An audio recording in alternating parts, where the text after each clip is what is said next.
आज की वीडियो में हम भारत के 7 ऐसे अनसुलझे रहस्यों के बारे में बताएंगे जिन्हें विज्ञान भी आज तक सुलझा नहीं पाया है। Number 1, the iron pillar of Delhi. Delhi के कुतुब मीनार के पास the iron pillar of Delhi नाम का यह प्राचीन लौह स्तंभ मौजूद है, जिसकी लंबाई 21 फुट 8 इंच, चौड़ाई 16 इंच और वजन 6 टन है। माना जाता है कि यह स्तंभ लगभग 1600 साल पुराना है और इसका निर्माण 5वीं सदी में चंद्रगुप्त विक्रमादित्य ने करवाया था, जो विष्णु भगवान के भक्त थे। और यह स्तंभ विष्णु भगवान के मंदिर के सामने हुआ करता था।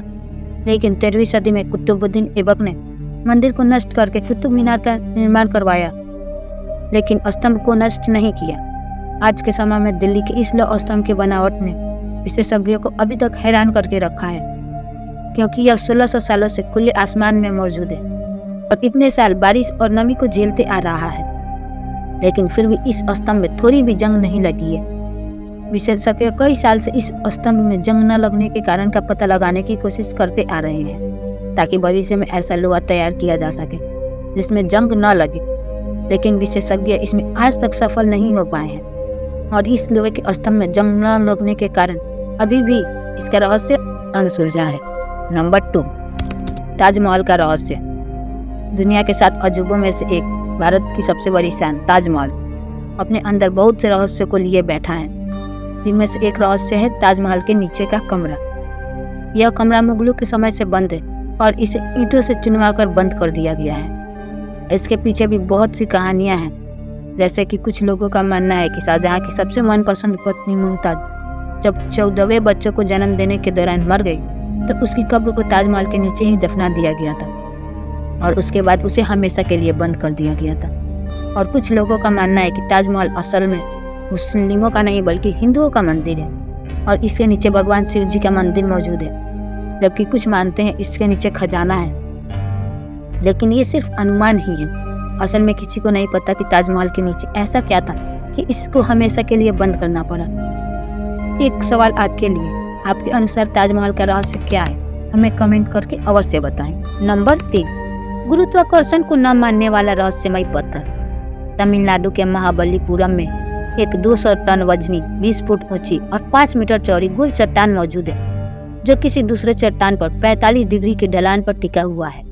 हैरान करने वाली बात यह है कि ऐसी ढलान पर मौजूद होने के कारण देखने में ऐसा लगता है कि ये किसी भी समय नीचे खिसक सकता है।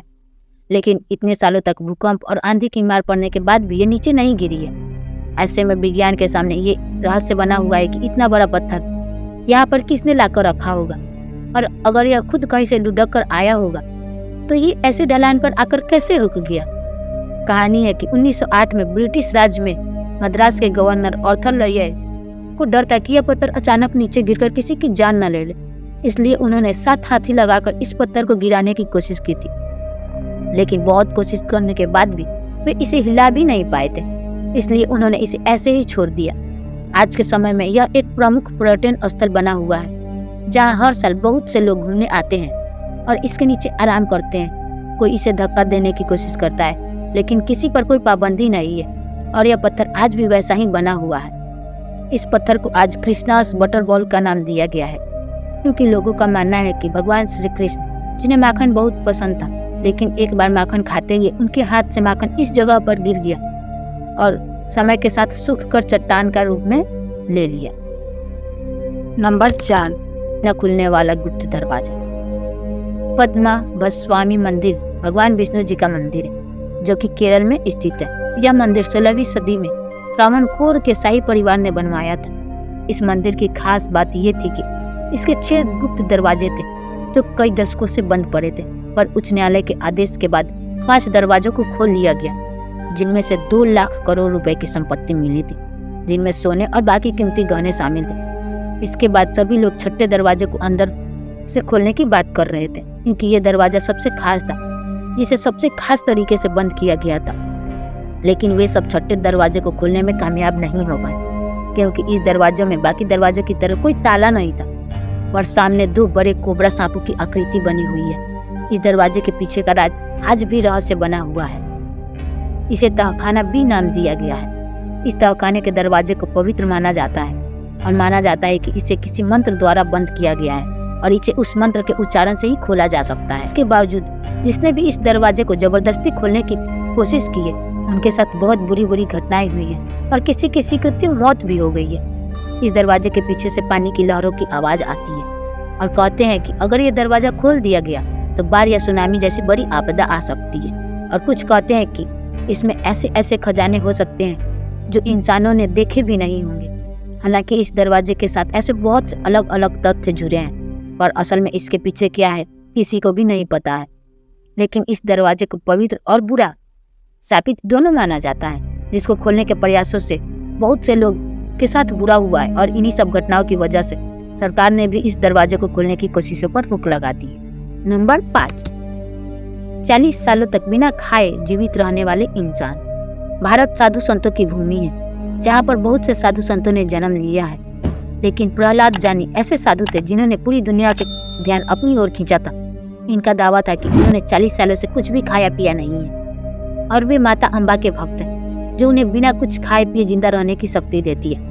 कि इस दावे से बहुत से एक्सपर्ट और वैज्ञानिकों का ध्यान अपनी ओर खींचा और 2003 में न्यूरोलॉजिस्ट सुधीर शाह और उनकी टीम ने जानी के दावे का पता लगाने के लिए 10 दिनों तक उनकी जांच में जानी को एक बंद कमरे में सीसीटीवी की निगरानी में रखा गया, जहां उन्हें खाना और पानी कुछ भी नहीं दिया जाता था और पानी का इस्तेमाल वे सिर्फ नहाने के समय ही करते थे। इन 10 दिनों में उन्होंने पेशाब व मल भी नहीं किया। 10 दिनों की जांच पूरी होने के बाद डॉक्टर्स और एक्सपर्ट्स भी हैरान रह गए, क्योंकि जानी का वजन बहुत हल्का सा कम हुआ था, लेकिन उनका शरीर पूरी तरह स्वस्थ था। इस टेस्ट के बाद उनकी चर्चा पूरी दुनिया में होने लगी। 2006 में डिस्कवरी ने उनके ऊपर the boy with divine powers नाम की डॉक्यूमेंट्री भी निकाली और कुछ समय बाद ऑस्ट्रिया ने भी उन पर एम एंड फॉग वार डस रिच नाम की डॉक्यूमेंट्री निकाली। 2010 में सुधीर शाह और अन्य 35 लोगों की टीम ने जानी पर फिर से 15 दिनों तक बंद कमरे में उन्हें बिना खाना पानी के रखा और उनके ऊपर रिसर्च की, लेकिन इस बार भी जानी सफल रहे।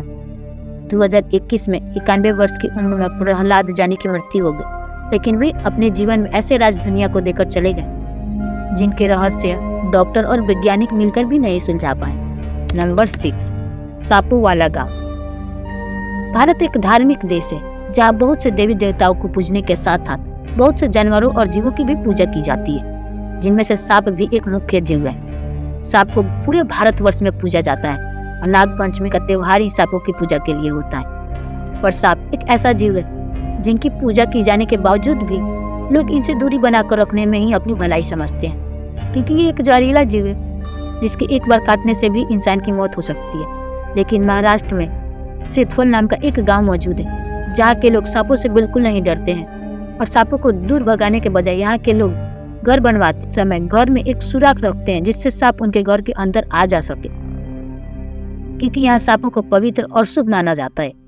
यहाँ के लोग सांपों के साथ रहना पसंद करते हैं और यहाँ जगह जगह कोबरा जैसे जहरीले सांप दिखने में आम बात है। लेकिन रहस्य वाली बात यह है कि 2600 से ज्यादा लोगों की जनसंख्या वाले इस गांव में आज तक सांपों ने किसी को भी क्षति नहीं पहुंचाई है। और यही बात वैज्ञानिकों को भी हैरान करती है कि गांव में इतने सारे जहरीले सांप होने के बावजूद भी वे किसी गांव वालों को काटते क्यों नहीं है। नंबर 7, जहाँ बिच्छू भी डंक मारना भूल जाते हैं।